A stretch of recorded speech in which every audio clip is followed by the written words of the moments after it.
Shalom, bacaan harian Alkitab kita terdapat di kitab Kejadian pasal 21 dengan judul Ishak lahir. Tuhan memperhatikan Sarah seperti yang difirmankannya dan Tuhan melakukan kepada Sarah seperti yang dijanjikannya. Maka mengandunglah Sarah, lalu ia melahirkan seorang anak laki-laki bagi Abraham dalam masa tuanya pada waktu yang telah ditetapkan sesuai dengan firman Allah kepadanya. Abraham menamai anaknya yang baru lahir itu Ishak, yang dilahirkan Sarah baginya. Kemudian Abraham menyunat Ishak anaknya itu ketika berumur 8 hari seperti yang diperintahkan Allah kepadanya. Adapun Abraham berumur 100 tahun ketika Ishak anaknya lahir baginya. Berkatalah Sarah, Allah telah membuat aku tertawa. Setiap orang yang mendengarnya akan tertawa karena aku. Lagi katanya, siapakah tadinya yang dapat mengatakan kepada Abraham, Sarah menyusui anak, namun aku telah melahirkan seorang anak laki-laki baginya pada masa tuanya. Abraham mengusir Hagar dan Ismail. Bertambah besarlah anak itu dan ia disapi. Lalu Abraham mengadakan perjamuan besar pada hari Ishak disapi itu. Pada waktu itu Sarah melihat bahwa anak yang dilahirkan Hagar, perempuan Mesir itu bagi Abraham sedang main dengan Ishak anaknya sendiri. Berkatalah Sarah kepada Abraham, usirlah hamba perempuan itu beserta anaknya, sebab anak hamba ini tidak akan menjadi ahli waris bersama-sama dengan anakku Ishak. Hal ini sangat menyebalkan Abraham oleh karena anaknya itu.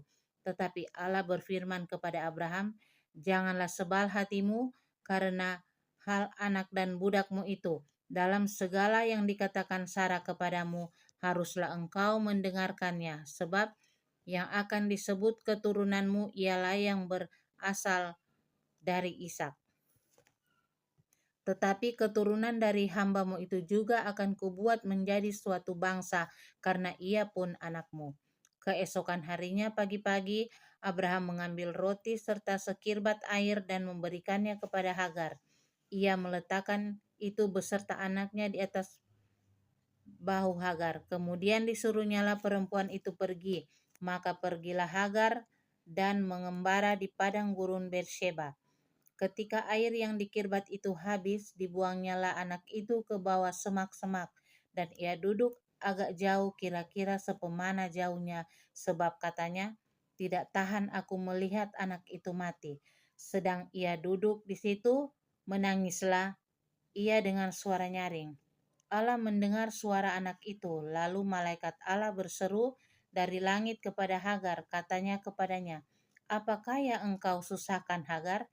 Janganlah takut, sebab Allah telah mendengar suara anak itu dari tempat ia terbaring. Bangunlah, angkatlah anak itu dan bimbinglah dia, sebab aku akan membuat dia menjadi bangsa yang besar.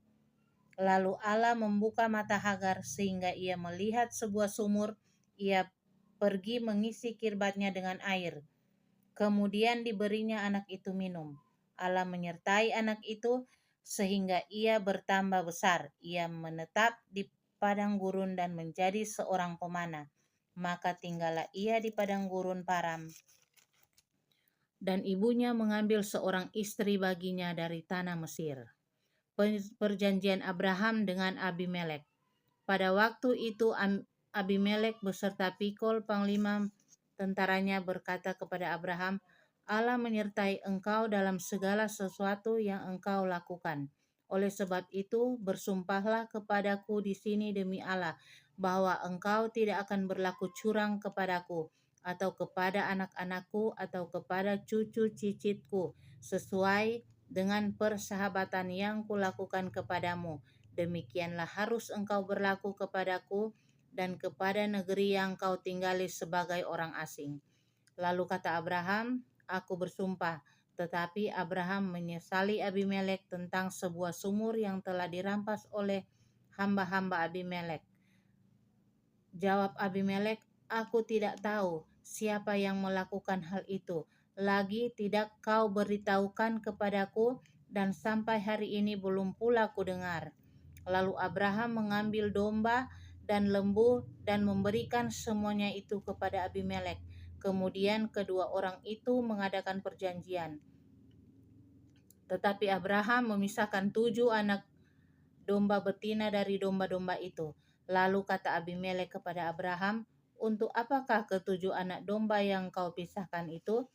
Jawabnya, "Ketujuh anak domba ini harus kau terima dari tanganku untuk menjadi tanda bukti bagiku bahwa akulah yang menggali sumur ini." Sebab itu orang yang menyebutkan tempat itu Beersheba, karena kedua orang itu telah bersumpah di sana. Setelah mereka mengadakan perjanjian di Beersheba, pulanglah Abimelek beserta Pikol, panglima tentaranya, ke negeri orang Filistin.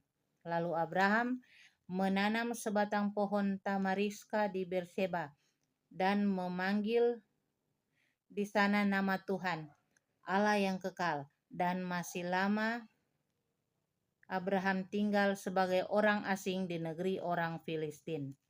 Demikian bacaan harian Alkitab kita. Tuhan Yesus memberkati.